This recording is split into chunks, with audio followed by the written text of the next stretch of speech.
Periodismo de investigación, análisis político y buen humor. Hilo Directo TV.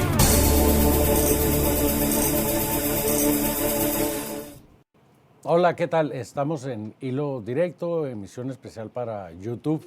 Esta semana el caso Ayotzinapa ha resurgido de las cenizas del basurero de Cocula, merced al reporte que ha emitido el grupo de expertos internacionales de la Comisión Interamericana de los Derechos Humanos. Así va, ¿no?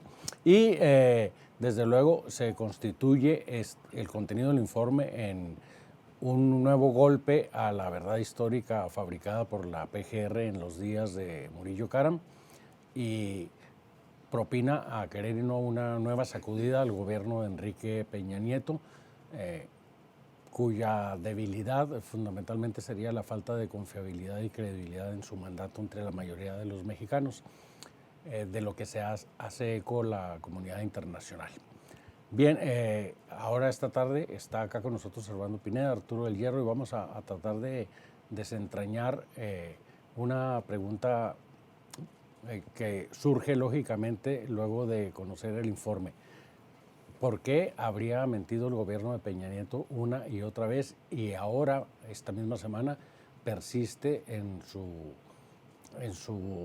tosudez de avalar la verdad histórica que desde hace meses se ha ido derrumbando paso a paso?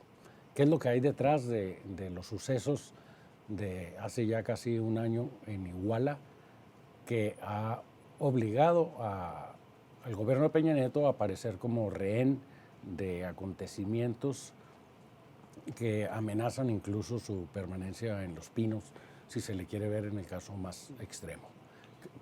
Sí, yo creo que estamos ante la presencia de uno de los más importantes casos, si no es que el más importante caso respecto a los derechos humanos de los tiempos modernos de nuestro país.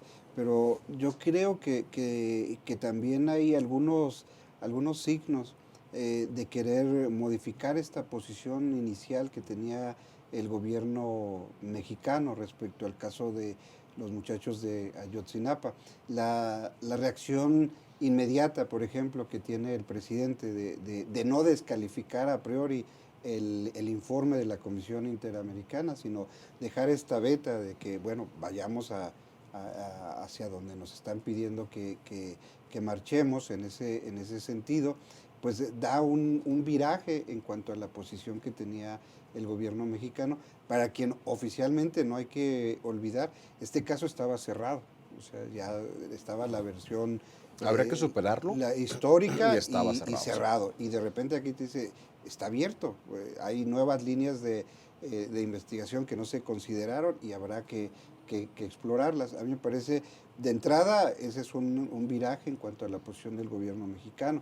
Las declaraciones propias del secretario de Gobernación, no textual, pero casi decir, bueno, se va a avanzar y se va a llegar hasta donde se tenga que llegar. Por lo menos me parece que si no esperanzador, sí nos abre una posición distinta a la que había tenido, en vista del rumbo que tomaron estos acontecimientos, porque sí, hay que recordar que cuando ocurre el caso de Ayotzinapa, la primera reacción del gobierno federal es de un desdén absoluto, de no tomar en cuenta la gravedad que todos los mexicanos, o la mayoría de los mexicanos, estábamos viendo, dada la magnitud de los hechos, y que nuestro gobierno no correspondió en ese mismo sentido. Era un problema de Guerrero, básicamente, sí, lo que o sea, se decía desde la presidencia de la República. Sí, siguiendo la misma tónica que se hizo, por ejemplo, con el movimiento zapatista, cuando surge en el 94, es decir, está focalizado en Chiapas, es un asunto de Chiapas y hasta ahí se debe quedar, ¿no? Las cosas toman otro rumbo, repito, por la magnitud y la gravedad de los hechos que significaban, que se percibió de inmediato en el exterior, en el extranjero, en muchos otros lados, y que el gobierno mexicano tardó muchísimo. No es una concesión ¿no? gratis del gobierno, obviamente hubo una presión de todos los mexicanos, de muchísimos mexicanos, claro. Hubo una gran presión de derechos humanistas, obviamente de la prensa internacional, de algunos gobiernos, y obviamente de la Comisión Internacional de Derechos Humanos. Observo, sin embargo, una suerte de contradicción en la posición asumida por el gobierno mexicano inmediatamente después de conocerse el contenido del informe, ¿no? Que no es el informe final, desde luego, es un informe preliminar, porque de un lado el presidente Peña Nieto instruye a su gabinete a que tomen en consideración las observaciones hechas por la CICH. Sin embargo, lo hace a través de Twitter. Digo, tratándose de uno de los casos más emblemáticos de la historia moderna del país, por lo menos en materia de derechos humanos y de justicia, responder con un tuitazo me parece una reacción muy poco seria, ¿no? Tú me preparas y me das un reporte completo y yo te respondo con un Twitter ya de instrucciones a la gente, ¿no? Desde luego hay una contradicción porque de un lado, en efecto, como dice Servando, Osorio Chong ha salido a garantizar que no habrá impunidad en el caso de Ayotzinapa y se va a castigar a todos los responsables. La propia Procuradora de la República, Arely Gómez, salió a decir que se estaban ordenando hacer un nuevo peritaje sobre la supuesta quema de los 43 en el basurero de Cocula, que es uno de los puntos cruciales del reporte, ¿no? Pero del otro lado sale Cerón para decir que Murillo Karam nunca ha mentido y que la verdad histórica sigue en pie, que los 43 de Ayotzinapa fueron incinerados en el basurero de Cocula, tal y como se dijo, ¿no? A menos que consideremos que cada quien está hablando de su propio peculio y respondiendo a inquietudes, ¿no? Que muy probablemente sea lo que está sucediendo, ¿verdad? Como si no hubiera una directriz única en ese sentido, sí, ¿no? Pero toma en cuenta también que son distintos momentos en que ocurren estas versiones. A mí me parece que así haya sido, coincido con usted, esa falta de seriedad del tuitazo, pero finalmente está expresa la voluntad de hacer algo. Valdría ahora sí tomarle la palabra al presidente, tomarle el tuit y entonces sí ir hacia el fondo, porque aquí me parece que lo que, ojalá y así sea, que en el gobierno federal estén en el mismo carril de la dimensión del hecho que tienen enfrente, o sea, no es como ellos pensaron al principio, y que me parece que si no toman acciones y no actúan, las consecuencias serán de otras dimensiones. Finalmente, lo que trato de decir es que el informe, así sea preliminar, me parece que es una beta, una oportunidad que se le da al gobierno federal, un poco, no sé si sea la palabra correcta, pero de borrón y cuenta nueva, y darle esa oportunidad de decir, ahora, con estos nuevos elementos que hay, lleguemos a la verdad, ¿no? O sea, fueron incinerados, pero ¿cuál fue el motivo? O sea, la causa. ¿Por qué tienes que llegar a ese extremo de tratar de borrar así completamente toda una evidencia? ¿Cuál era el verdadero motivo para llegar a esos extremos de salvajismo, ¿no? que se llegó con el caso de estos. No solamente cuáles eran los motivos, quiénes están detrás. O sea, sí, por eso digo que es la oportunidad para llegar verdaderamente a esa verdad histórica. La verdad histórica nos dice que es un grupo del crimen organizado y hasta ahí. Y estas conclusiones las sacaron de la confesión de 13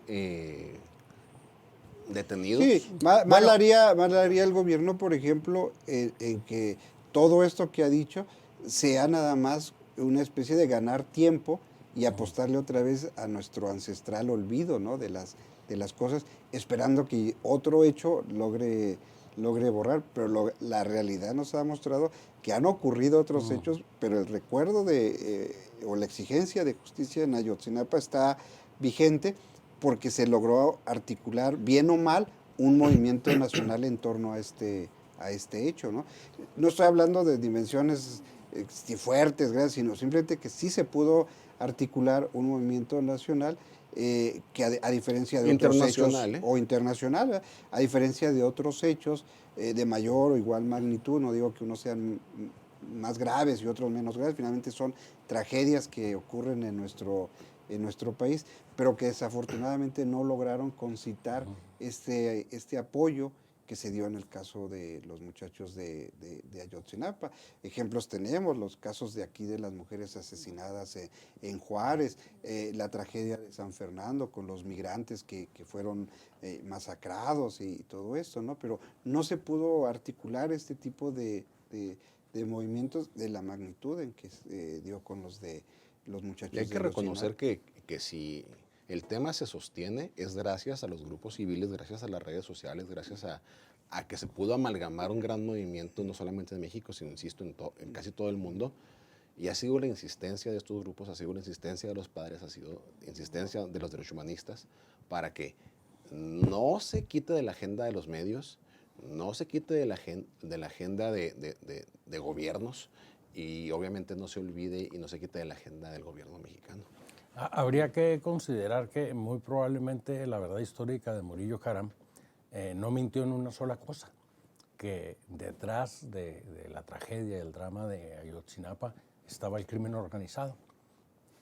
Me parece que muy certero si se considera que esa es la conclusión central. El problema está en que circunscribe el crimen organizado a la policía de Iguala, al alcalde y a su mujer y a los Guerreros Unidos, cuando muy probablemente el simple hecho de montar escenas falsas, montar una historia oficial y construida sobre torturas, sobre mentiras, sobre fabricación de peritajes, de lo que nos está hablando y refleja es que en efecto las redes muy probables de crimen organizado detrás de lo de Ayotzinapa están a niveles mucho más altos de lo que se quiso hacer creer en el informe de Murillo Karam. Es decir, sí, es un problema de crimen organizado, pero ve tú a saber a qué niveles han de llegar a estas implicaciones para que el gobierno de Peña Nieto se la haya jugado a exponer mucho o poco su capital político, lo que le quedaba, se haya atrevido a exponer la viabilidad de su sexenio para proteger a intereses muy altos dentro de su propia administración, evidentemente, con vinculaciones en Guerrero, pero en todo el país y en los Estados Unidos. En la pista esta que proporcionan los investigadores de la SICH es muy preocupante, pero puede ayudar a desenmarañar el caso y conducirnos al verdadero móvil, ¿no? La desaparición de un camión cargado probablemente con heroína y que movilizó a todas las corporaciones de todos los niveles y a todas las autoridades una noche en Iguala, en Guerrero, para impedir que saliera ese camión en el que iban estudiantes de Ayotzinapa. Tomaron 5 camiones, 4 de ellos fueron atacados, un quinto camión, el del equipo de los jugadores de fútbol, ¿no? Pero sobre este quinto camión lo desaparecieron del expediente, lo cual hace creíble, ¿no? que muy probablemente todo el esfuerzo del Estado mexicano, porque intervinieron todas las corporaciones y todos los niveles, estaba dirigido a recuperar ese camión, al costo que fuere, ¿no? Y esto pudo haber supuesto la aniquilación de los estudiantes, los únicos testigos que podrían eventualmente revelar lo que había ocurrido. Se llevaron por equivocación un camión lleno de droga. Sí, y eso les costó la vida. ¿No? Finalmente también ahí lo que queda en evidencia es el grado de impunidad al que ha llegado el país, porque quien haya dado la orden de asesinar a estos muchachos, en el supuesto que así haya sido, que parece ser que así fue, lo hizo con la certeza de que no iba a pasar nada, que podía hacer eso y muchísimas más es que no ha pasado nada. Sí, por eso digo, pues no pasó nada con Tlatlaya, no pasó nada con Ayotzinapa, no pasó nada con Apatzingán. Lo no hizo porque tenía esa certeza, es decir, simplemente eran números, o sea, no eran personas, ¿verdad? Deshazte de ellos y aquí no va a pasar absolutamente. Y esto nos dice que esto sucede sistemáticamente en todo el país, en ciertas regiones con más incidencia, pero obviamente sucede y sucede todos los días. Por eso digo que esto podría ser como una oportunidad para el gobierno de Peña Nieto de recomponer esta situación de impunidad que se está viviendo en el país. O sea, todas las estadísticas y demás están muy claras que hay una crisis de credibilidad sobre el actual gobierno, ¿no? Bien, concluimos con la colaboración de esta semana. Periodismo de investigación, análisis político y buen humor. Hilo Directo TV.